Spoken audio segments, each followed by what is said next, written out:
नमस्कार। Welcome to doctor Shalini homeopathic clinic के official channel में।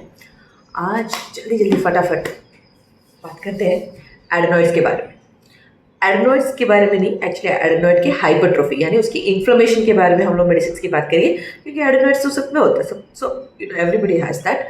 सो एडेनॉइड्स बेसिकली होता क्या है, वो एक टाइप ऑफ ग्लैंड है जो हमारे जो टॉन्सिल्स जो हम यूजुअली प्रैक्टिस में देखते हैं, टॉन्सिल्स के जो ग्लैंड रहते हैं ना, तो ये along with tonsil adenoid along with tonsil के जो ग्लैंड वो एक लिम्फेटिक ड्रेनेज सिस्टम के अंदर आता है। सो वो एक जो gland is made up of A lymphatic tissue, एक पैच है लिम्फेटिक टिश्यू।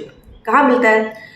जो हमारा नेसल कहती है उसके पीछे वाले भाग में छोटा सा पैच रहता है।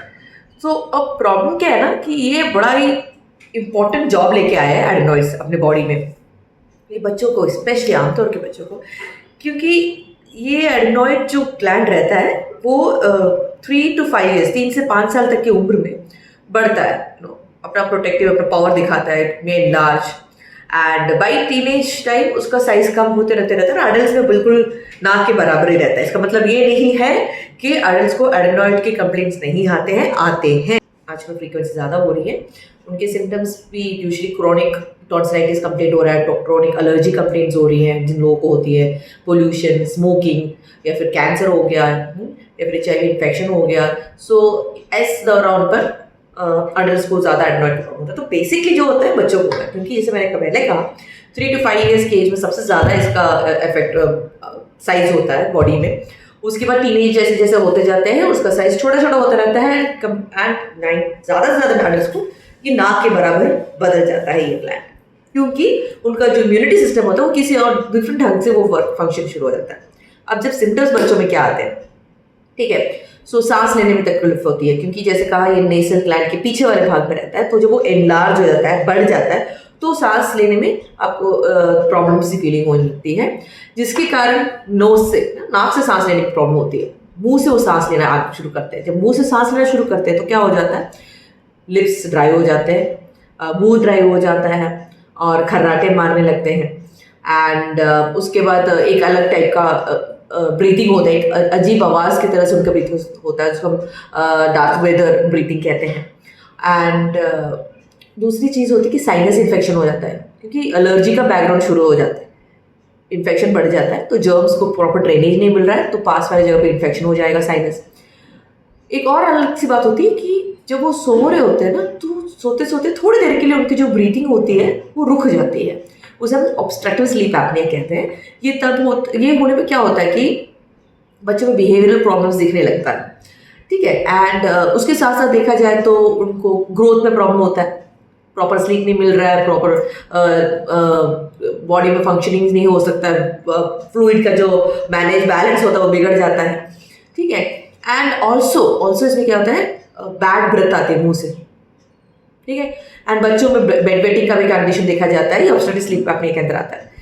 नाउ ये साइनस का इन्फेक्शन हो गया, एंड पास में ही अपने एडेनॉइड्स के पास में ही यूस्टेशन ट्यूब जाता है, सो जिसके कारण हमारे कान में इन्फेक्शन हो जाते हैं, फ्रीक्वेंट कान में इन्फेक्शन होने के कारण हियरिंग लॉस हो जाता है। तो ये सब बहुत सिवियर कंडीशंस है, नॉर्मल तरह पे एलर्जी के हिसाब से आते हैं, एंड जब सीवियर हो जाता है तो एलोपैथी मेडिसिन या फिर मेन स्ट्रीम मेडिसिन के लोग जो होते हैं दे सजेस्ट एडेनोइडेक्टमी को सजेस्ट करते हैं, और हमारे होम्योपैथी स्ट्रीम में हम इसको स्टार्टिंग स्टेज से ही बहुत ही बखूबी मेडिसिन के साथ हम ट्रीट कर सकते हैं।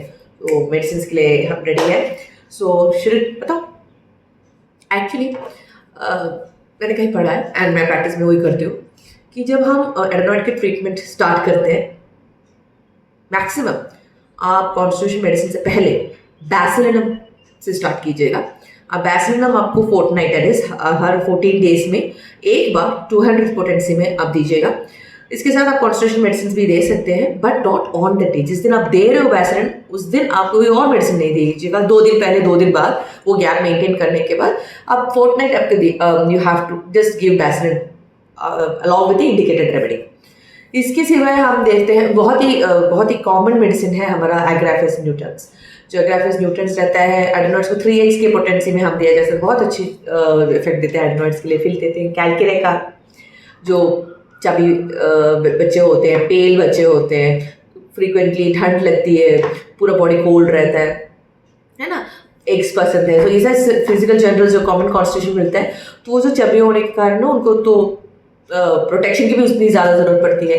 सो वो, और जैसे कि स्वेट भी इंपॉर्टेंट, स्वेट है उनका जो सॉर क्रेविंग सर में जो पूरा रात भर में पूरा वो स्वेटिंग रहता है, वो भी इंपॉर्टेंट पॉइंट सर में मिल रहा है, तो कैलकेरिया कार हो जाता है। कैलकेरिया फोर्स भी एक इंपॉर्टेंट मेडिसिन है जब बच्चे बहुत जिद्दी अड़ियल होते हैं और बहुत चिड़चिड़े होते हैं इस कंडीशंस में, और कैलकेरिया आइडेटम भी इंडिकेट कर, वैसे कैलकेरिया ग्रुप हम इंडिकेट दे सकते हैं, मर्क आइडेट हम इंडिकेट दे सकते हैं। एंड फिर देखा जाए तो हमारा, हाँ, बराइट आइडेट, जब बच्चा थोड़ा सा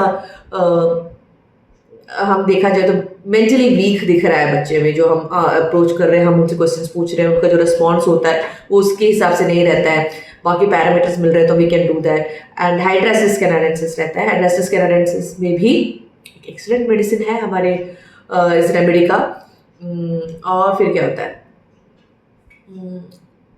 जो हाइड्रेसिस में ना एक चीज़ है, वो है जो एडेनॉइड्स होते हैं वो येलोइश कलर में रहते हैं, दिखाई देते हैं हमको, और सिस्टस कैनारेंसिस होता है उसको बेसिकली स्क्रॉफुलर स्वेलिंग होती है, और यूवला होता है ना, और यूवला के पीछे जो होता है वो स्वेलिंग में वो पस भर जाता है, सप्यूरेशन हो जाता है, ठीक है। सो और उसकी यूवला के पीछे बहुत बर्निंग सी फीलिंग होने लगती है, और सलेवा जो होते हैं वो बार बार हमें गटकना पड़ता है, तब जाकर थोड़ा रिलीव फीलिंग होता है, ठीक है। ये सारे मेडिसिन हैं, कॉमन मेडिसिन हैं जो हम लोग एडनॉइड्स के लिए दे सकते हैं।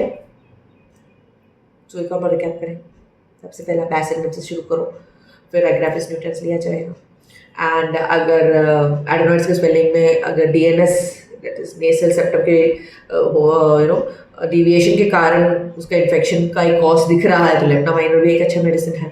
Calcarea carb, calcarea fluor, calcarea iodatum, hydrastis canadensis हो गया, एंड सिस्टस हो गया, फिर अपना बराइट आइडाइड हो गया, मर्क आइडाइड हो गया, ठीक है। तो ये सारे आइडाइड ग्रुप क्यों आते हैं, क्योंकि ये ग्लैंड में बहुत खूबी ढंग से वो एक्ट करता है, इसलिए आइडाइड ग्रुप को हम इंपॉर्टेंस के साथ इस मेडिसिन, इस कंडीशन में या फिर कोई भी ग्लैंडुलर कंडीशंस में हम प्रिस्क्राइब करते हैं। तो उम्मीद करते हो ये छोटा सा सेशन आपको लाभदायक रहा होगा।